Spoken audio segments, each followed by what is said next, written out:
Abra sua Bíblia no Evangelho de Jesus segundo escreveu Lucas, capítulo 10. Lucas 10, a partir do versículo... Vamos lá, do versículo 25. Vamos do início para entender um contexto da parábola do bom samaritano. Eu quero que você abra a sua Bíblia aí, em Lucas, capítulo 10, a partir do versículo 25. Diz assim a palavra de Deus: E eis que se levantou um certo doutor da lei, tentando-o, e dizendo: Mestre, que farei para herdar a vida eterna? E ele lhe disse: O que está escrito na lei? Como é que lês? E respondendo ele, disse: Amarás ao Senhor teu Deus de todo o teu coração, e de toda a tua alma, de todas as tuas forças, e de todo o teu entendimento, e ao teu próximo como a ti mesmo. E disse-lhe: Respondestes bem, faze isso e viverás. Ele, porém, querendo justificar a si mesmo, disse a Jesus: E quem é o meu próximo? Respondeu Jesus e disse uma parábola: Descia um homem de Jerusalém para Jericó, e caiu nas mãos dos salteadores, os quais os despojaram e, espancando-o, se retiraram, deixando-o meio morto. E ocasionalmente descia pelo mesmo caminho certo sacerdote, e vendo-o, passou de largo. E de igual modo também um levita, chegando àquele lugar e vendo-o, passou de largo. Mas um samaritano, glória a Deus pelo samaritano, que ia de viagem, chegou ao pé dele e vendo-o, moveu-se de íntima compaixão e, aproximando-se, atou-lhe as feridas, deitando-lhes azeite e vinho, e pondo-o sobre o seu animal, levou-o para uma estalagem e cuidou dele. E partindo no outro dia, tirou 2 dinheiros e deu ao hospedeiro e disse: Cuida dele, e tudo que de mais gastares eu te pagarei quando voltar. Qual, pois, desses 3 te parece que foi o próximo daquele que caiu nas mãos dos salteadores? Perguntou Jesus. E o homem disse: O que usou de misericórdia para com ele. Disse, pois, Jesus: Vai e faze da mesma maneira. Você pode dar glória a Deus pela palavra de Deus? Fique à vontade para dar glória a Deus, aleluia, tá bom? Esse é o lugar para você fazer isso. Deus espera seu louvor, a sua adoração. Fique à vontade aqui neste local. Jesus, quem é o meu próximo? Pergunta o doutor da lei. Diga assim: quem é o meu próximo? Às vezes a gente pensa que o próximo são pessoas indistintas. É quem está do meu lado, é quem está sentando junto comigo, é uma pessoa desconhecida, talvez às vezes até um inimigo.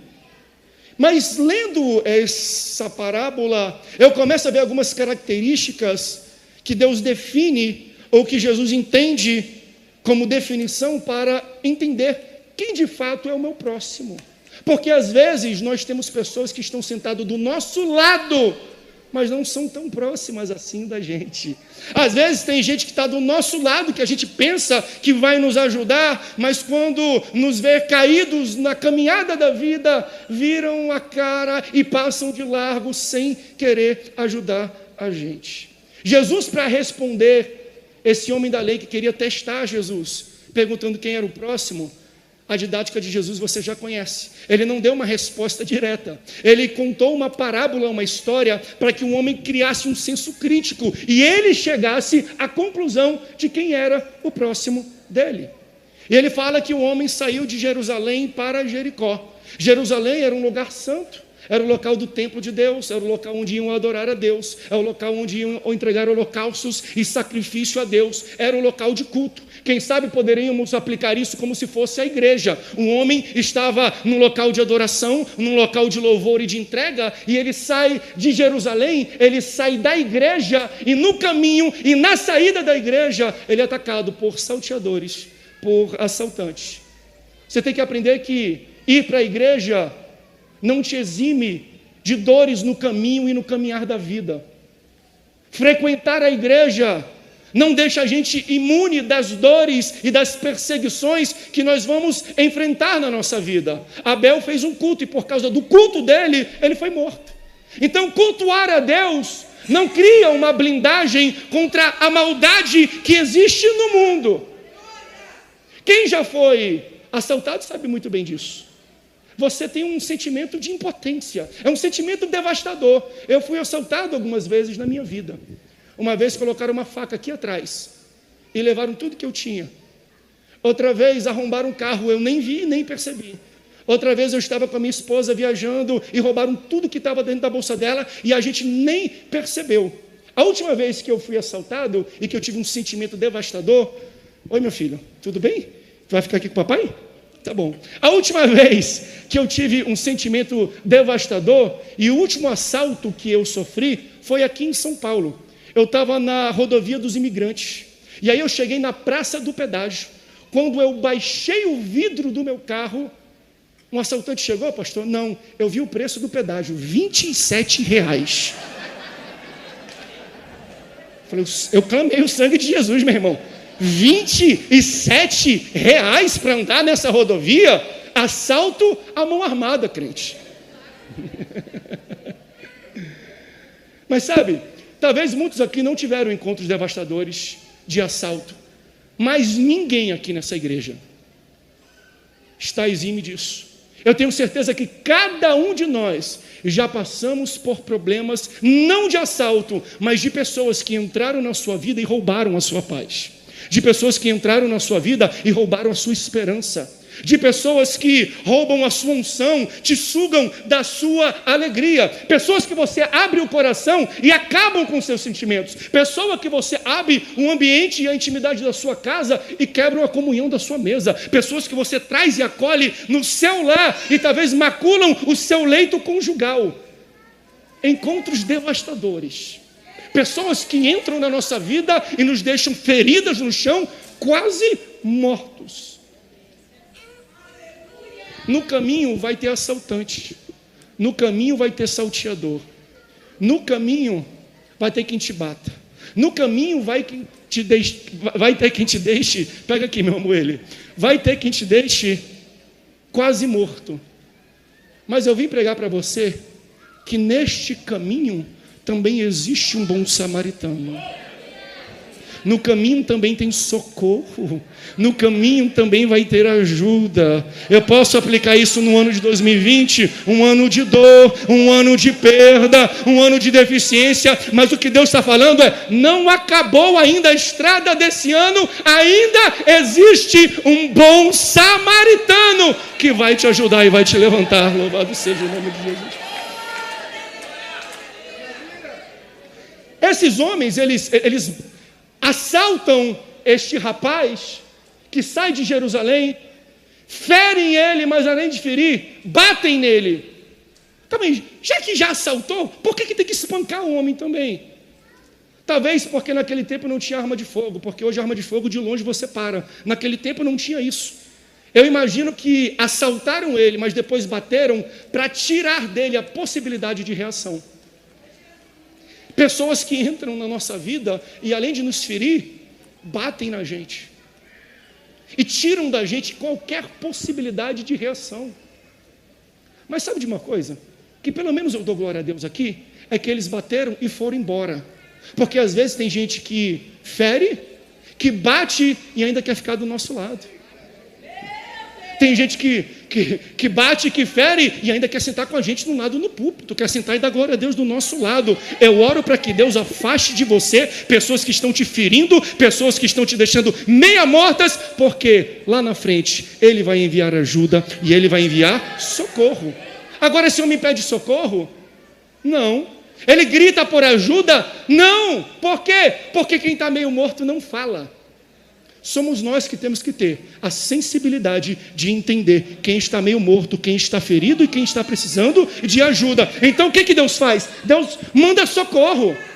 A parábola conta, e Jesus falou, nós lemos aqui, que chega primeiro um sacerdote. Veja você que Jesus não encobre nem erro de sacerdote. Aqui nessa parábola ele está expondo um líder, um pastor. Ele fala que o sacerdote está ocasionalmente passando pelo caminho quando ele vê este homem jogado. Aquilo que nós não vemos, nós não temos responsabilidade, mas aquilo que Deus permite nós vermos, Ele espera da gente alguma ação. Se Deus me permitiu ver alguma coisa acontecendo na vida, no ministério, na igreja, é porque Ele quer que eu faça alguma coisa para consertar essa situação. Mas a Bíblia fala que chega o sacerdote, o líder, o pastor, vê aquele homem jogado, o que ele faz? Absolutamente nada. Ele passa de lado e ele vai embora. Depois do sacerdote, vem um levita. Quem é o levita? Levita é o obreiro do sacerdote. É o obreiro da casa do Senhor. Se fosse para a gente aplicar a hoje, o sacerdote é o pastor, e quem é o levita? É o obreiro, é o diácono, é o evangelista, é quem está servindo na casa do Senhor. A Bíblia fala que esse levita, ele chega naquele lugar, diferente do sacerdote. A Bíblia fala que ele ocasionalmente passava por ali, mas o levita não. Ele chega até aquele local. Então, se ele chega até aquele local, eu entendo que aquele era o destino dele, mesmo que aquilo não fosse destino planejado por ele. Você entendeu isso? Os planos de Deus são maiores do que os nossos. E às vezes, os destinos que Deus tem para a gente são diferentes dos destinos que nós planejamos para nós mesmos. A gente planeja uma coisa, mas Deus está outro destino para a gente. A gente pensa uma coisa, mas Deus dá outro destino para a gente. É por isso que nos púlpitos nós pregamos: você vai chegar, você vai romper, você vai cumprir aquilo que Deus tem para você, você vai chegar no seu destino, você vai chegar no seu objetivo. Mas eu vim hoje, na última Santa Ceia de 2020, falar uma coisa para você: você não vai chegar no destino, você já chegou no seu destino. Eu aprendo aqui que onde Deus me colocou, Ele quer que eu faça alguma coisa. Onde você está hoje é onde Deus já te levantou para fazer alguma coisa. Onde você está, na sua igreja, no seu colégio, na família onde você está localizado, novos obreiros, é o destino que vocês já tinham traçado, talvez por Deus, talvez não por vocês. Por isso esqueça de querer: não, pastor, meu destino é púlpito, é o alto, é o sucesso, é a fama. Que negócio é esse, levita? Se existe alguém passando necessidade do seu lado, aí é o seu ministério. Ele chega nesse local e Deus fala: é aí o teu ministério, é aí que eu preciso de você. O que o levita faz? Ele passa direto, ele imita a ação do pastor dele. Se ele é um levita na casa do Senhor, existe um sacerdote. Aqui eu vejo um levita que imita a mesma atitude do seu líder. Entenda que você fica a cara das pessoas que você rodeia. Se você tem um líder cheio de Deus, um líder humilde, um líder cheio do poder, cheio da graça, você vai ficar a cara dele. Agora, se você tem um líder e um pastor contendeiro, brigão, rebelde, divisor, reclamão, você também vai ficar a cara dele, porque nós ficamos a cara das pessoas que nós decidimos nos rodear. Por isso, nesse finzinho de 2020, comece a prestar atenção e se rodeie de pessoas felizes, pessoas alegres, pessoas que levantam, pessoas que abençoam, pessoas que dizimam, pessoas que ofertam, pessoas que batem palma, pessoas que se alegram, pessoas que te abraçam, pessoas que vão se alegrar, cheio de amor, cheio de paz, cheio de compaixão, cheio de misericórdia, gente que se alegra, que une, gente que traz para perto, gente que honra, gente que é fiel, porque você vai se tornar a cara das pessoas que você decide se rodear. Eu profetizo na sua vida: Deus vai colocar pessoas no seu lado e vai colocar você no lado de pessoas para que elas se tornem a cara do Deus que você serve. Você vai ficar a cara de Cristo, a cara do noivo, a cara do seu Deus. Nós, quanto mais louvamos a Deus, quanto mais nós vemos para a casa de Deus, nós nos tornamos a cara do Deus que nós servimos.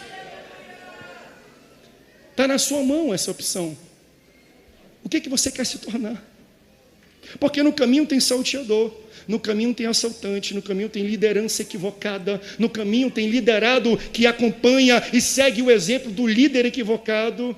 Mas a palavra de Deus fala que nesse caminho de encontros devastadores, também vai ter encontros surpreendentes. Está doído? Está demorando? Deus está falando, está chegando o bom samaritano para curar as suas feridas. Deus vai colocar no seu caminho gente que traz na bagagem vinho e azeite. Deus vai colocar no seu caminho pessoas que vão tratar as suas feridas. Deus vai colocar no seu caminho pessoas que vão parar, mesmo quando você não chama, mas elas têm a sensibilidade de entender que você precisa de uma oração, precisa de uma mão, precisa de alguém para estar do seu lado. Quem sai de Jerusalém não morre no caminho. Existe ajuda e existe socorro para a sua vida nesse fim de ano. Aleluias, aleluias. Deus está mandando socorro. Então o samaritano vem descendo na mesma estrada. A palavra de Deus nos diz que ele está fazendo uma viagem. Então, a descrição para o sacerdote era: ocasionalmente passava por lá. Ocasionalmente no dicionário quer dizer por acidente, sem pretensão, por acaso, de qualquer jeito. Ele passeava. O bom samaritano não, ele tinha uma meta pré-definida, ele tinha um destino, ele tinha um objetivo. Porque tem gente que está passeando na vida, está desocupado, está disponível e mesmo assim não para ajudar pessoas que precisam. Aí quando Deus vê isso, que pessoas disponíveis não estão fazendo nada, Ele faz o que fez com você. Ele te tira lá daquele escritório, lá daquele carro, lá daquela casa, lá daquele condomínio, ele te traz para a casa dele e ele pega pessoas que estão ocupadas, pessoas cheias de tarefa e fala: eu vou mudar a rota da sua vida, eu vou colocar pessoas no seu caminho para você abençoar, porque aqueles que estão disponíveis e livres não fazem. E quando aquele que está disponível, aquele que está livre não faz, Deus levanta alguém melhor e mais ocupado para fazer no lugar dele. Tem muita gente que está entendendo por que às vezes as portas estão fechando. É porque Deus quer que você caminhe. O chamado de Deus é para ajudar pessoas, para levantar feridos, para tratar ferimentos de pessoas que estão jogadas, semi-mortas e não conseguem nem reagir. Sabia disso? Quando você não faz o que Deus chamou você para fazer, Deus levanta alguém melhor do que você para fazer no seu lugar. Eu não quero que Deus levante alguém melhor para fazer aquilo que Ele colocou no meu coração. Ele te chamou. Pastor, mas eu estava muito ocupado. Ele gosta de gente ocupada. Porque aqui nós vimos pessoas que só passavam, ocasionalmente não fizeram nada. Então Ele para quem está cheio de coisa para fazer, para sentar, para ajudar, para colocar azeite, para dar vinho, para colocar ataduras nas feridas. 3 pessoas passaram, só uma ajudou. Olha como está desequilibrado isso. 2-1. Mas esse 1 faz grande diferença. Mas esse 1 pode mudar qualquer ambiente. Esse 1 chegou, parou e se aproximou para olhar as feridas. Que Deus nos dê graça para não fugir de quem está caído e ferido no chão. Que Deus dê graça para a gente, para que a gente possa se aproximar de quem está ferido. E cuidar. A gente tem a tendência de falar: ele caiu, ele está longe, e a gente se afasta. É nesse momento que essas pessoas mais precisam da nossa proximidade e do nosso cuidado. Faz assim com a mão, faz assim com a mão. Deus está colocando sobre você azeite, vinho e atadura para você socorrer quem está caído. Deus vai derramar e vai colocar o estoque da sua casa e da sua vida, vinho e azeite, para você ajudar quem estiver ferido no meio da caminhada. Lá atrás, Deus está colocando sobre vocês vinho e atadura para você socorrer quem tem necessidade. Ele chegou perto. Para quê, pastor? Para ajudar. Mas ele era 1 e 2. Porque isso aqui remete a hoje. A maioria, quando vê alguém ferido, caído, chega perto Não para curar a ferida, mas para expor a ferida. Pega, tira uma selfie, coloca no zap, bota num site de fofoca, bota no grupo e acaba com a reputação de alguém. Ele chegou perto não para expor as feridas, mas para cobrir as feridas.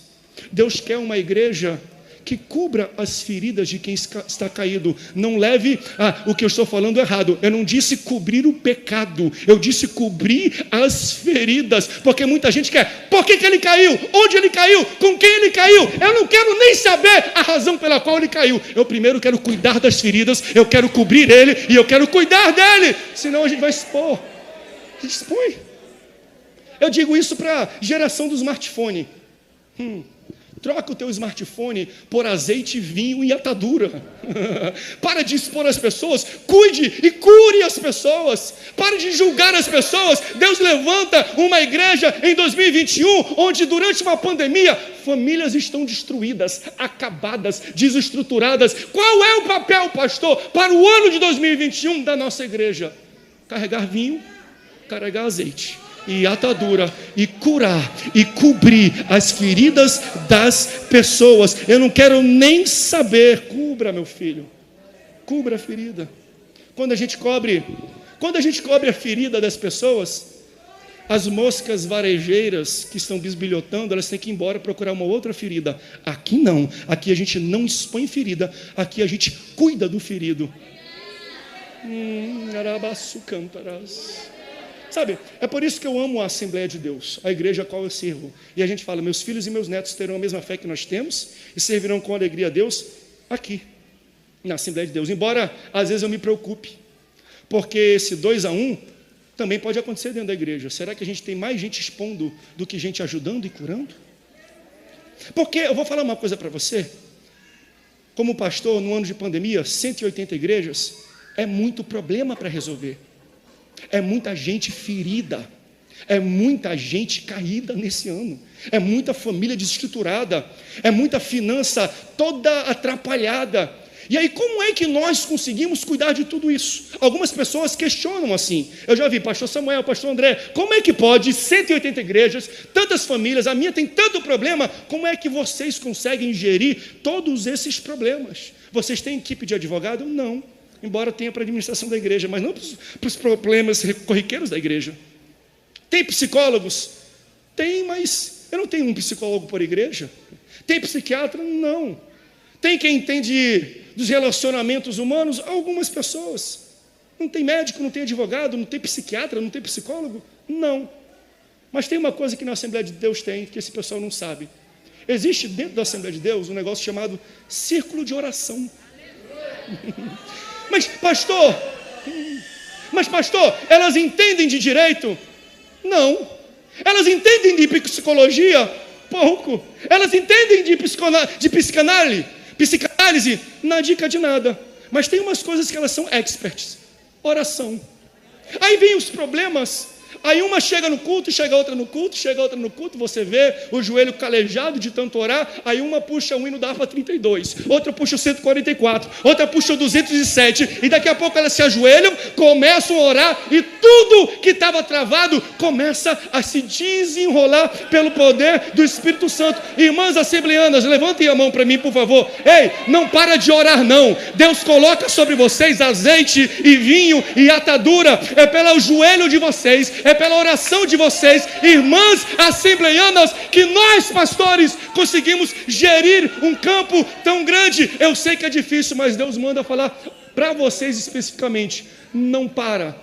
Continue firmes e constantes, porque quanto mais vocês oram, mais Deus vai repor o estoque de azeite, o estoque de vinho, o estoque de atadura na vida de vocês. Essa igreja só está de pé pela oração das irmãs e o ciclo de oração.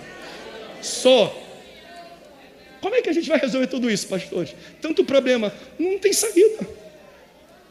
Eu profetizo, irmãs, Deus está renovando a vida, a energia e a força e o vigor de cada um de vocês. Essa igreja precisa mais do que nunca das irmãs de oração que clamam. Por quê? Porque quando você ora, resolve coisa que nem advogado resolve, que nem doutor resolve, que nem médico resolve, que nem psicanalista resolve. Eu estou falando porque eu já vi. Vai lá no interior, eu já contei isso no interior do Amazonas. O pastor Niltinho, ele tem um dente em cima, outro embaixo. Sabe ler? Não. Sabe escrever? Muito menos. Mas quando chega um canceroso perto dele, ele abre a boca, começa a orar errado. Fala o português todo errado, mas a unção de Deus cai naquele local e ele é curado.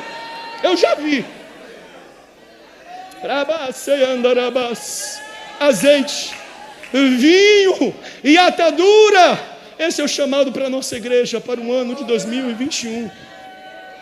Nós estamos de viagem.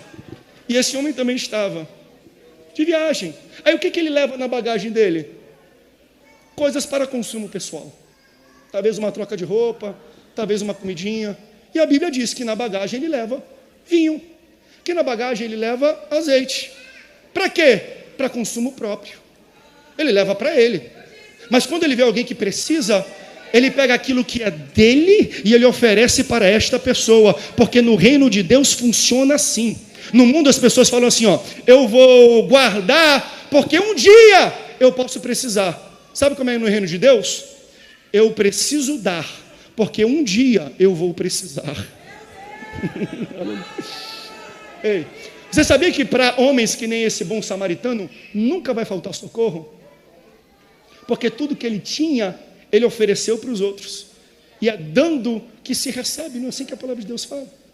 Tem muita gente que faz coisa errada, que tem problema, que está ferido e que cai, e que não recebe ajuda nenhuma, já percebeu? Por quê, pastor? Porque quando eles tiveram a oportunidade de poder ajudar e mostrar misericórdia, não mostraram.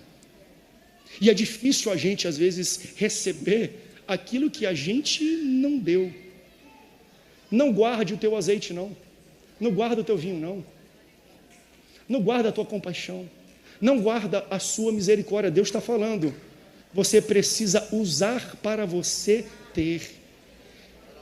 Existem irmãos aqui nessa igreja, que nem esse bom samaritano, que se ele está ferido, a irmã do Rococó levanta a criança, levanta o pessoal da cantina, levanta músico, levanta pastor, levanta diácono, e chega com azeite, e chega com vinho, e fala assim, ó, eu estou te dando azeite e vinho, eu vou cuidar de você, das tuas feridas, porque aquele dia que eu estava caído, você fez o mesmo por mim.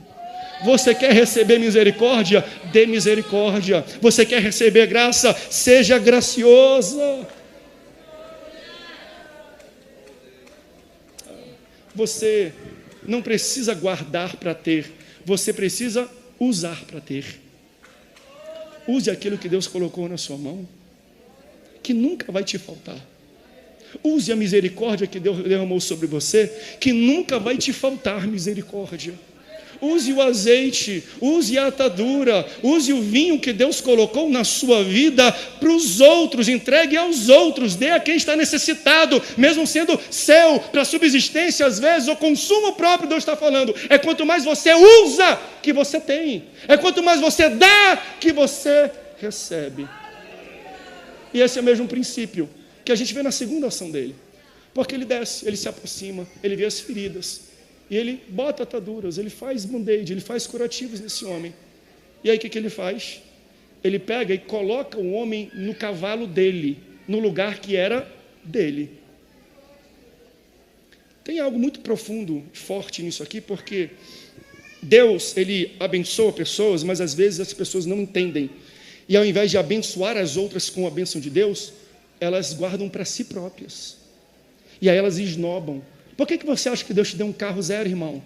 É para você ajudar quem não tem carro, para você dar carona para o irmão que está indo para a igreja, para falar, pastor, precisa carregar o grupo de louvor, os instrumentos, a banda, está aqui o meu carro disponível, pastor, para fazer o que o campo precisar, dá carona e ajuda essas pessoas. Você quer que Deus mantenha essa bênção contigo? Coloca no teu lugar as pessoas a quem Deus está colocando no seu caminho. E aí Ele vai manter você abençoado, Ele vai manter aquilo que você tem. Você não percebe que nós estamos pregando e o que Deus está falando essa noite é: você, André, você, igreja, pastores, vocês são o meu protótipo de bom samaritano. Eu quero que vocês sejam como este bom samaritano. Se tudo que você tem só serve para você, parabéns. Você que conquistou com o seu braço e com o seu talento. Agora, se aquilo que você tem você usa para abençoar outras pessoas, para compartilhar com outras pessoas, para fazer crescer o reino de Deus, parabéns, foi Deus que te deu. Os projetos e planos de Deus para a nossa vida é para que a gente abençoe outras pessoas. Porque você percebe, né? Passa primeiro o sacerdote, ele passa a pé, não ajuda. Aí depois vem o levita, ele passa a pé e não ajuda. Quem tinha carro nesse tempo, cavalo, é quem parou. Não sei se você está entendendo o que eu quero pregar aqui, não? Ei, Deus te dá cavalo, e Deus dá cavalo não é para quem sabe montar. Deus dá cavalo para quem sabe montar e carregar alguém junto com ele. Deus te abençoa não para você ter só para si, Ele te abençoa para você ver gente caída e necessitada do seu lado e falar: Deus me deu mais do que eu precisava, existe um espaço aqui, mesmo que eu tenha que tirar o meu lugar, eu coloco você aqui. Então, quando você aprender a carregar alguém com você, Deus vai investir na sua vida. Eu posso repetir isso? Quando você entender que Ele te chamou para ajudar alguém e você carrega alguém com aquilo que Ele te deu, Ele vai investir mais em você. É o que eu tenho aprendido na minha vida. O que é meu não é meu, é de Deus. E quanto mais eu compartilho aquilo que é meu, mais eu vejo Deus investindo na minha vida, porque Ele quer ampliar aquele que entende o chamado e o propósito dele na vida. Deus vai ampliar o propósito dele na sua vida. Quanto mais você ajuda, mais Deus vai te abençoar e te capacitar para ajudar outras pessoas. Quantos estão entendendo a palavra de Deus aqui essa noite? Por isso, pode tocar aí um rapidinho, pode tocar o pessoal aí rapidinho. Dê o seu lugar para as outras pessoas. Foi isso que esse homem fez. Além do azeite, além do vinho, além das feridas, ele coloca este homem no seu próprio cavalo. Ele desce do cavalo e no lugar dele ele coloca uma pessoa estranha, ferida, caída na vida. Às vezes eu não entendo por que pessoas fazem cara feia quando a igreja tem muito visitante. Aí o pastor fala assim: ó, você que já é membro da nossa igreja, fique de pé e dê lugar para um visitante sentar. Aí o cara faz cara feia, né? Já que eu estou aqui, eu vou falar isso. Eu lembro do congresso CREA. Quando foi chegar aqui, era só um congresso de mulheres, era só inscrição para mulheres. Daí vieram vários irmãos falando: pastor, o que foi? Tem um monte de homem zarrão, homem crescido, sentado e não está dando lugar. Mulheres que fizeram a inscrição estão de pé, pastor. Aí eu peguei o microfone e falei de maneira sutil, tranquila: meus queridos irmãos, o congresso CREA é um congresso para mulheres, e elas se inscreveram na internet. Eu estou vendo muito homem aqui, com aparência de homem. Eu vou pedir que você fique de pé, porque esse local é feito para as mulheres. E elas deram glória a Deus e um aleluia. E eu voltei para o meu local. Aí os diáconos vieram depois para mim: pastor, tem uns 4 ou 5 ali que cruzaram o braço, fizeram o cara feio e falou assim: ó, só saio daqui se o pastor vier me tirar. Se fosse meu avô Severo Camo, falava assim: ah, miserável. Toma vergonha na cara, rapaz. Não, pastor, eu sento nessa cadeira há 25 anos. E quem quer me tirar, ninguém vai me tirar. Você não entende que o pastor está há mais de 25 anos, está há 80 anos orando para Deus mandar uns 5 pecadores para serem reconciliados, para aceitar Jesus, e quando os pecadores chegam, eles não conseguem sentar, porque você está sentado no lugar. Se eu fosse você, eu teria a seguinte atitude: pastor, pode sentar no meu lugar. E quando ele botar um pecador no seu lugar, uma pessoa ferida no seu lugar, você tem que ir além ainda, tem que falar assim: Senhor, usa a minha cadeira. Senhor, derrama a tua bênção naquela cadeira que eu sento, Senhor. Pega aquela pessoa, Senhor, cura aquela pessoa no local onde eu sento. Ei, samaritano, faz o favor, se você vê alguém quebrado e ferido, saia do seu lugar e coloque ele no local de restauração e ore para que Deus venha descer com azeite, com vinho, com alegria, com bálsamo, com a cura, e use até o seu local. Eu vou pedir que todos os pastores, candidatos ao pastorado, ao ministério, ao diaconato, ao presbitério, que estão aqui com as suas esposas, eu vou pedir que vocês façam o que o bom samaritano fez. Fiquem de pé. Tem muitos aqui, talvez alguns aqui. Essa parábola, e aqui eu falo para vocês agora. Depois disso ele pega, leva o rapaz na hospedagem, coloca lá, cuida dele durante a noite, no outro dia vai embora e ainda deixa dinheiro, deixa um cheque em branco, fala assim, ó, se ele gastar outra coisa a mais, me fala que eu pago. Ele deixa um cheque em branco, para uma pessoa que ele nem conhecia, nem sabia quem era, achou no caminho ferida, bota aqui um cheque em branco para essa pessoa, coloca o valor que ela consumiu, porque eu quero cuidar dela. E a parábola acaba aí. A parábola acaba aí. Aí a pergunta de Jesus é: qual desses três te parecem o teu próximo? Qual é a resposta daquele homem? Bem, Senhor, o próximo me parece aquele que demonstrou misericórdia para com este homem. Aí o que o Senhor fala? Respondestes bem, então faze isso daqui para frente. Nós lemos isso aqui porque hoje nós estamos ordenando e reconhecendo, desculpe. Melhor do que dizer ordenando ou consagrando, eu gosto da palavra reconhecimento. Por quê? Porque a gente tem noção que eu só vou fazer quando eu tiver o título. Eu só vou pastorear quando eu tiver o título. Eu só vou ajudar quando eu tiver o título. Eu só vou assistir o pastor quando eu tiver o título. Eu só vou evangelizar quando eu tiver o título. Mas a gente acaba de ler uma parábola onde Deus cita os maiores títulos numa igreja, de pessoas que só tinham título, mas não exerciam coisa nenhuma. Era pastor, mas não pastoreava. Era levita, desculpa a piada, mas não levitava. Vocês estão entendendo? Não é título. Não é título. Quem é o pastor de verdade? É o bom samaritano. Quem é o diácono de verdade? É o bom samaritano. E quais são as características, pastor, que ele tem para ser o meu próximo? Que é isso que a igreja vai ver em vocês. A igreja a qual eu pastoreio, quando fala quem é o teu próximo que te ajuda, eu gostaria, pelo menos, eu espero que eles possam dizer em primeiro lugar: eu tenho um pastor que cuida de mim, que ora por mim, que se eu chamar ele vai estar presente para me ajudar. Quem é o bom samaritano? É aquele que para a sua agenda, para o seu trajeto, para a sua viagem, interrompe o que está fazendo para ajudar alguém. Quem é o pastor e o levita de verdade que nem um bom samaritano? É aquele que quando vê alguém ferido, não se distancia, mas se aproxima.